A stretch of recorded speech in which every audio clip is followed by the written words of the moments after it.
guys, Kyle here. Welcome to another episode of Eden's Vine. I got my tractor set up ready to dig some holes for some new end posts, and I'm going to show you guys what I did at this end of the vineyard that's maybe going to make things a little bit easier that I couldn't really do at the other end of the vineyard because there's just too much stuff in the way, like buried electrical lines, buried irrigation, stub ups, all sorts of stuff.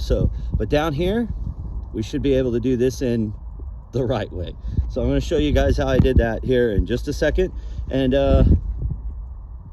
nice little helpful tool here. So some little inverted marking paint. So that's a hint at what we're going to be talking about. All right, so I got my line marked, but I'm going to walk you through the entire process here. So let me set down my can of paint, and here we go. So first thing I did is up here I tied a bowline with a quick release. If any of you guys are interested, you know, there are knot tires online on YouTube, and that's all they do, guys. And that's where I learned how to do this. So like names like Clay Hayes come to mind, and all sorts of other guys. So they're just teaching how to tie knots and do stuff like that. I think he might be doing a little bit more than that, but that's where I learned it. Anyway, so tied up there with a bowline with a quick release, ran that all the way down to the other end where I've got a trucker hitch with a double loop on it, and just it's got a quick release on there too. In the middle I kind of ran out of some line here, so I went ahead and tied a couple more bowlines with some quick release so that I can use this line again if it's not out in the weather for too long. That's the hope anyway, is that I'll get this done this weekend and I won't have to or next weekend, and won't have to leave it out in the elements for too long, and I can use this line again. But anyway, my trucker hitch is right in here, right there. There's my trucker hitch. Double loop here, tighten it down, and then I put this little quick release in. Again, that sounds complicated, guys, but it's really quite simple to do. Let me go back to my bowline at the start of this, because there's something there that I forgot to tell you guys. So I did the bowline, and then I looped my line. I looped my line through that bowline. So here's the bowline, right, with the quick release, and I looped my line through there, and then threw that over the post so it would tighten down, because bowlines don't really like to tighten down too well. You can do some things with them, and that's one of the things that I do with mine.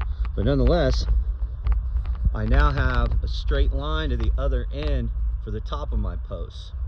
Now, before I could get to the bottom, I had to get the old posts out of the way. So I took a reciprocating saw, lopped those off. Most of them are actually looking good. It made me kind of sad to do it, because I was like, I don't want to waste material. But some further down that way aren't so good. So before I lopped these off, I went ahead and set T-posts, one right here on the inside of my top line, because I'm going to attach some baling wire here to my metal post once it goes in, to help with the side-to-side lean. And then here I've got this post set up over here, and this is for the 15-degree lean. I want that post to go back, so I'm going to tie up here when I set that metal post, and that'll help the concrete cure. Once the concrete cures, I can remove that and get those posts out of the ground. But I set all of those all the way down, and then I lopped off the old end posts. Okay, and after I did that, I came back through and tied up my end posts to the T-post, and that's going to keep them out of the way when I'm digging. All right, so we're walking down, there they all are. This is kind of helpful to me too, because it's making sure I audit what I've done. You'd be surprised at how many times you'll like skip a T-post or skip an end post when you get going on stuff like this.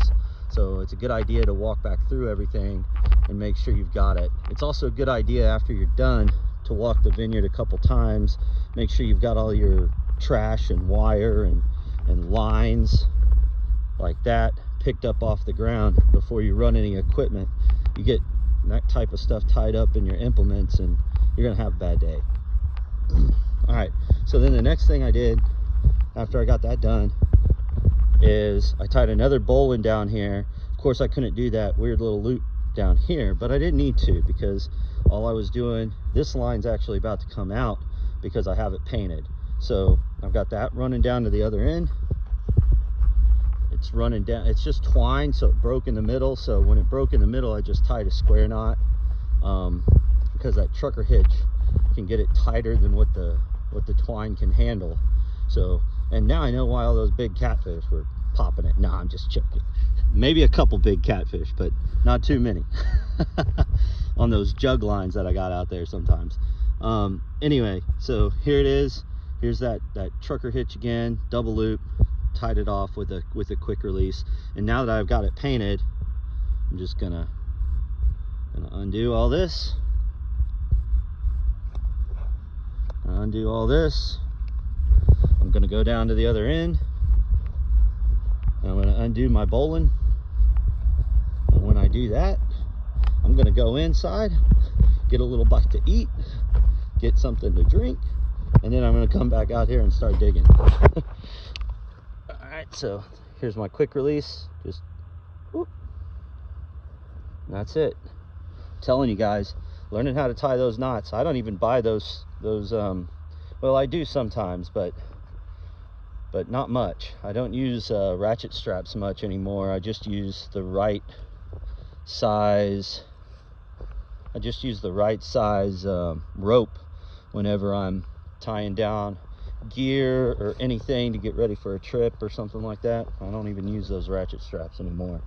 I use this stuff, not twine, but more like rope. But anyway, here we go. I'm just gonna pull this through. I'm gonna leave my tag end out where I can get to it, and then I'm gonna tie up the two ends and then roll it up and just make it look nice and neat. But yeah, that's it. And now the goal is, when I dig, I need to make sure I don't cover much of my paint.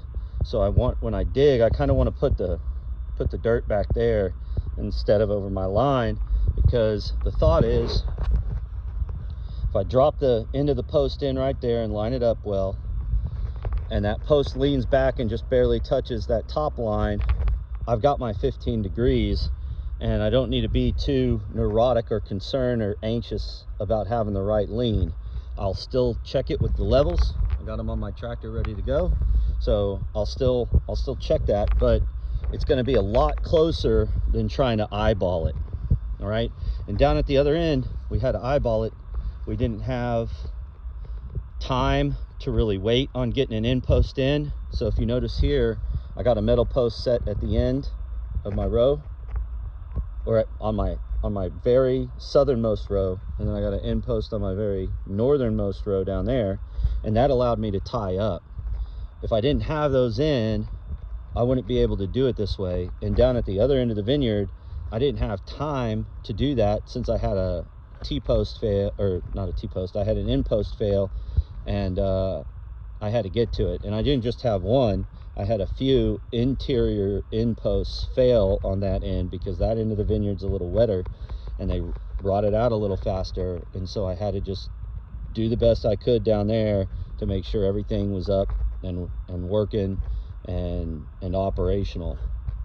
And I was also dodging a lot of stuff. I know I'm making a lot of excuses here.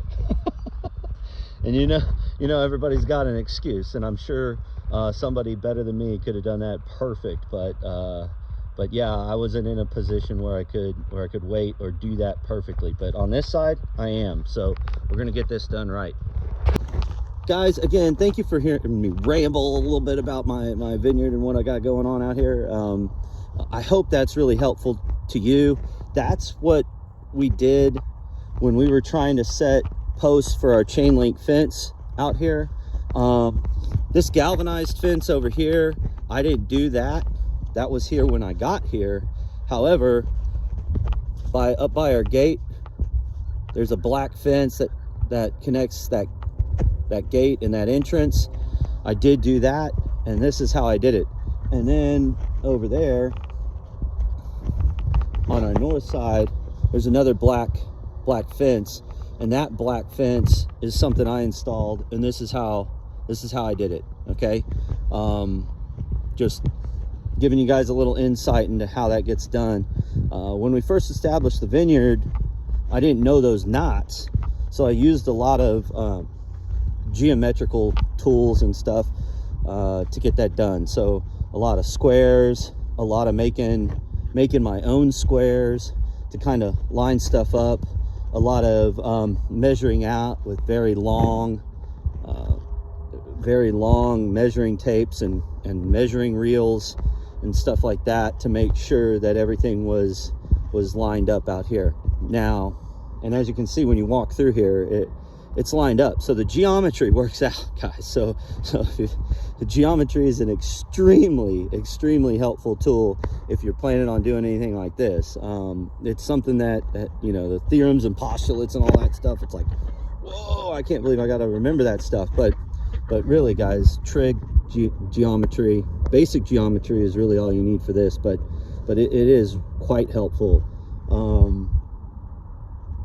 Anyway, we'll get in more into that type of stuff a little bit later, but right now that's where we are out here, setting in post. So thank you for hearing me ramble. I hope you guys found some utility in that and some usefulness. And remember, click subscribe, like us, you know, comment, let us know what you think we could be doing better. If you like it, if you've got some better ideas, we're here to learn with you.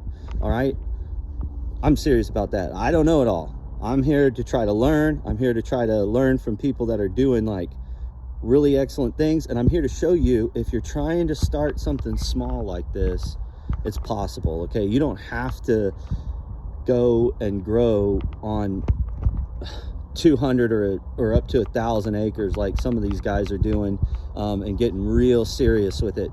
And I don't knock them. You know, if that ever happens, that would be awesome. But it's just, if you're just trying to get your foot in the door, you're just trying to set up a few rows for like a little home winery, I hope you're finding these useful. The bigger growers have different tools and they do things a little differently. Okay, I'm trying to show you how you can maybe get started with something like this, and I hope you guys find it useful. And you bigger growers out there, if you see me doing something and you know I've got access to a tool or a different way to do it, please let me know. I'm trying to get better. Okay, all right, you guys are all awesome. Thank you for your attention to this and for checking us out. You guys have a nice day.